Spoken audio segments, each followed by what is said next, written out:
Good morning বন্ধুরা, আজকের ভিডিওটা পুরোটা দেখতে থাকো। আশা করি তোমাদের একটু হলেও ভালো লাগবে। তো দেখতেই পাচ্ছ, সকালে গেট খোলা মাত্রই কিন্তু ব্লগটা শুরু করে দিয়েছি। আর গেট খোলাই দেখো কত সুন্দর ফুল আমিও দেখছি এবং তোমাদের শেয়ার করছি। তো ঘুম থেকে উঠে যদি এরম ফুল দেখা যায়, মন প্রাণ দুটোই ভরে যায়। তো দেখো এই ফুলটা দেখো সব থেকে বড় ফুটেছে, আর বাকিগুলো কিন্তু এর মতো ফুটেনি। সব যেরকম মন চেয়েছে সেই রকমই ফুটেছে, ছোট বড় সব রকম। আর এই গাছগুলো দেখো কত বড় যে হয়েছে, লম্বা লম্বা, যে আমাদের ঘর কিন্তু 5 তলার উপরে, আর নিচের তলা থেকে দেখা যায় এই গাছগুলো। তাহলে বুঝতে পারছো কত লম্বা লম্বা হয়েছে। আর এদিকে হয়েছে আমার গোলাপ গাছ, দেখতে পাচ্ছ যখনই গোলাপ ঝরে যায় তখনই কিন্তু ডাল কেটে দিলে আবার নতুন করে পাতা ছেড়ে গোলাপ গাছ হয়। এদিকে আছে বেল ফুল গাছ, অ্যালোভেরা গাছ, তুলসী গাছ, গাঁদা ফুল গাছ, এই টগর গাছ। এই টগর গাছে কিন্তু যখন হয়, যেদিন হয় সেদিন পুরো ভরে যায়, আবার যেদিন হয় না 4-5টা হয়। তো কোনো ব্যাপার না, আমার পূজা হয়ে যায়। মা বাবার পায়ে 2টো আর ভোলেনাথ বাবার পায়ে মাথায় একটা দিলেই আমার পূজা কমপ্লিট হয়ে যায়। এদিকে গাঁদা ফুলের চারা আবার নতুন লাগিয়েছি, কৃষ্ণ গাঁদা ফুল গাছ। আর আমার এই ছোট্ট বাগানটা কেমন লাগলো জানিও। এখন আমার রান্না বান্না কমপ্লিট হয়ে গেছে, এখন 8টা বাজে। আর আমরা চলে এসেছি উপরে ছাদে। কি সবজি হয়েছে তোমাদের শেয়ার করবো। তোর বাবু বলতে চলো চলো লাউ গাছ দেখাও তোমার বন্ধুদের। আর লাউ গাছ দেখাতে এসছে এবং লাউ হয়েছে সেটাও দেখাবো। দেখাও, চলে এসে আমরা কটা লাউ হয়েছে দেখো। ওই একটা সব জালি পড়েছে, সব লাউ হচ্ছে দেখো ওই সাইডে। ওই দেখেছো এখানে একটা আছে ওই। আর এদিকে কি আছে সেটা দেখে নাও। এটা লাল শাক, ডামো শাক, টমেটো গাছ, ওই একটা টমেটো গাছ, এই পুঁই শাক গাছ, এই দেখো। আর সে পান গাছটা দেখো এইখানে এনে রেখেছি, দেখো একদম খারাপ হয়ে গেছে, এখন নতুন আনবো। তো দেখতে পেলে বন্ধুরা, আপাতত এই সবজি লাগানো হয়েছে।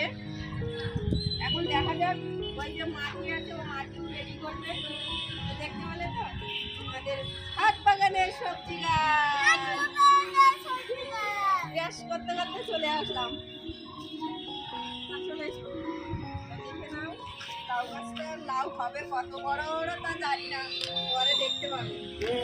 ছাদের উপর থেকে চলে আসার ব্রাশ করে মুখ টুক ধুয়ে ফ্রেশ হয়ে বসে পড়লাম কিন্তু পাস্তা খেতে। বেশ 25 দিনের মতো কিন্তু এসবগুলো খাওয়া হয় না, কারণ আমাদের বাড়ি একজন মারা গেছে, পূজা ছিল, এই নিয়ে করতে করতে এতদিন পেরিয়ে গেছে। তো ভাবলাম অনেক দিন খাইনি, তো খেতে বসে অল্প করেই বানিয়েছি। সকালে সবাই কিন্তু টিফিনটা পেট ভরে খাওয়া হয় না, জাস্ট চলার মতো সেরকমই বানিয়েছি। তো খাওয়া দাওয়া করার পরেই চলে এসেছি চান করে, দুজনেই চান করে ওকে পড়াতে বসছি গোপালকে। কারণ টিউশনি থেকে যে হোমওয়ার্কগুলো দেয় আমাকে কিন্তু সকালে করাতে হয়। আর একটা কথা তোমাদের বলা হয়নি যে আমার গোপালকে কিন্তু এবছর আর স্কুলে ভর্তি করছি না। তোমরা তো বুঝতেই পারছো যে পিকুরবাবু একটা গাড়ি নিয়েছে, তার অনেক পয়সা খরচা হয়ে গেছে। সেই জন্য টিউশনি মাস্টারকে জিজ্ঞাসা করলাম যে 1 বছর পিছিয়ে দিলে কি কোনো অসুবিধা হবে? তা বললো না, কোনো অসুবিধা হবে না, আমি এখানেই সব কিছু শিখিয়ে দেবো, যখনই ভর্তি হবে তখন কোনো রকমের কোনো অসুবিধা হবে না। তো যাই হোক, এইরকম করে কিন্তু এবছর আর টিউশন স্কুলে আর ভর্তি করছি না সমস্যার জন্য। তো গত বছর অবশ্যই আমি স্কুলে ভর্তি করে দেব। ততক্ষণে কিন্তু আমি ঘরেতে ওকে সব কিছু শেখানোর চেষ্টা করব। আমি তো কোনো পড়াশোনা জানি না, তো যেভাবেই করাচ্ছে টিউশনি মাস্টার সেইভাবে আমি ওকেও করাচ্ছি, এবং আমিও কিন্তু ওর সঙ্গে অনেক কিছু শিখেও নিয়েছি। তো ও আমাকেই বলে, মা আমি তোমাকে শিখিয়ে দেবো, তুমি শিখবে। আমি বলছি আচ্ছা বাবা, তুমি আমাকে শিখিয়ে দাও। তো যাই হোক, পড়াশুনো করার পরে খাওয়া দাওয়া কমপ্লিট হয়ে গেছে আমাদের। দুপুরে খাওয়া কমপ্লিট হওয়ার পরে দেখো আমার এই আঙ্কেল আন্টি এসছে, আমার হাজব্যান্ডের চেনা পরিচিত। ওর ঘরে কিন্তু আমরা প্রতি বছরই যাই লক্ষ্মী পূজায়, ভীষণ আনন্দ হয় এবং ভীষণভাবে পূজাটা আয়োজন করে। তো ওনাদের তো কোনো কিছু খায় না, এনারা কিন্তু নিরামিষ খায়। তো ওনাদের দিয়েছি আমি মিষ্টি, যেহেতু গাড়ি নিয়েছি, মিষ্টি, বেগুনের চপ, আলুর চপ, ফল কেটে দিয়েছিলাম, ড্রাই ফ্রুট দিয়েছিলাম এবং কফি দিয়েছিলাম। কেন এসছে বলো তো? এই যে পিকুরবাবু গাড়ি নিয়ে এসছে, তাই গাড়িটাকে দেখতে। তো দেখো ফাইনালি কিন্তু ওরা খেয়ে দিয়ে নিচে গিয়ে কিন্তু চলে গেছে গাড়ি দেখতে। বলেছিলাম থাকতে, কিন্তু কোনো রকমভাবে থাকলো না, কারণ পাশেই তো অনেকভাবে বলেছিলাম যে রাতে খেয়ে দিয়ে চলে যাও, কিন্তু ওরা অ্যাকচুয়ালি কোনো রকমের মাংস কিছুই খায় না।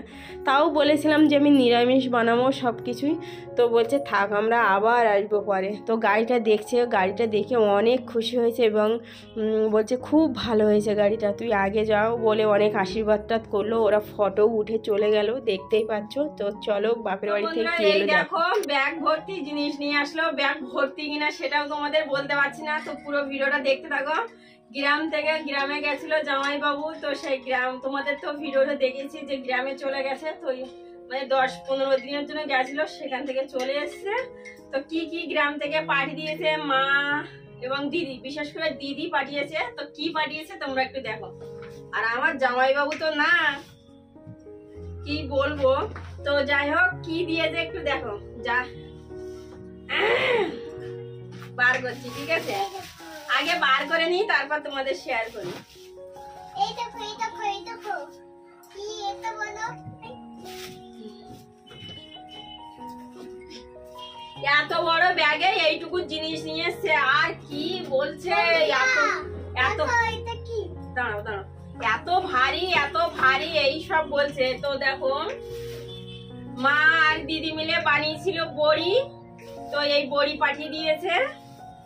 আর দিদি পাঠিয়েছে গোবিন্দভোগ চালের চাল, এই দেখো। তো দিদি চাষ করেছিল জমিতে, তো সেই জমির ধান মারিয়ে তারপরেই কিন্তু আমাকে পাঠিয়ে দিয়েছে গোবিন্দভোগ চাল। তারপরে নিজের বাগানের সবজি দেখো, আমি বলিনি বলে এইসব দিতে, আমি কি বলেছিলাম সেটা তোমাদের বলছি, দাঁড়াও। এই দেখো ওর নিজের বাগানের আলু তাও পাঠিয়ে দিয়েছে, তোমরাই দেখো কি বলবো। তারপরে আমি ছেড়ে বলেছিলাম বীজ কলা, যে বীজ কলাগুলো গ্রামের দিকে পাওয়া যায় না, সেই বীজ কলা পাঠিয়ে দিতে বলেছিলাম। তা পাঠিয়ে তো দিয়েছে, কিন্তু সব পেকে গেছে। এই দেখো সব পেকে গেছে, এই দেখো তোমাদের দেখাচ্ছি ফেলে। আমার আর বীজ কলার খাওয়া হলো না। এই দেখো বীজ সব পেকে গেছে, দেখতেই পাচ্ছ। আর এটা হচ্ছে ওর মানে ওর ক্ষেতের বড় আলু। আমি কিন্তু এগুলো পাঠাতে বলিনি, আমি শুধু এটাই বলেছিলাম। আর এই যে ফুল পাঠিয়ে দিতে বলেছিলাম শুকিয়ে, কিন্তু সেই সময় হয়ে উঠতে পারিনি, কারণ মেঘ পড়েছিল, রোদ ছিল না, তো ও গোটা গোটা ওইভাবে পাঠিয়ে দিয়েছে দেখো। তার যাই হোক, আমার এখানে যা রোদ, এক রোদে শুকিয়ে যাবে। তো এই হচ্ছে গ্রামের জিনিস। আর এই হচ্ছে আমার ওষুধ। কিসের ওষুধ? এই যে তোমাদের ভিডিওতে দেখিয়েছিলাম আমার পায়ের নখটা প্রবলেম হয়েছে, তো এখানে ওষুধে কিছু হচ্ছে না। মানে ধরে নাও আমি 15,000 টাকার মতো আমার পায়ের জন্য খরচা করেছি, কিছুই হয়নি। তো আমার ধর্ম মামা ওনারও হয়েছিল, তো সেখানে ওনাই এই ওষুধটা ব্যবহার করেছিল, 60 টাকার ওষুধ। তো আমাকে বলার পরে মামার কাছ থেকে ফটো নিয়ে দোকান থেকে এই ওষুধটা আনিয়েছি। যদি তোমাদের কোনো রকমের নখের প্রবলেম ঠিক হচ্ছে না, তোমরা আমাকে কমেন্ট করো, আমি কিন্তু অবশ্যই এই ওষুধটা দেখিয়ে দেবো। তো যাই হোক, গ্রাম থেকে চলে আসলো সবজি। যাক, দিদি তো ভালোবেসে দিয়েছিল, কিন্তু পেকে গেছে, তা কি করা যাবে। যাদের আমার ভিডিও পছন্দ হয় না, দেখতে ভালো লাগে না, তাদেরকে একটাই কথা বলবো, আমার ভিডিও থেকে তোমরা দূরে থেকো। আর যারা ভালোবাসো তাদের জন্যই আমি ভিডিওগুলো আনি। তো আমার ভিডিওটা রাখার আগে আমি একটাই কথা বলবো যে আমার ভিডিওটা তোমাদের কেমন লাগে না লাগে প্লিজ আমাকে একটু কমেন্ট করে জানিও।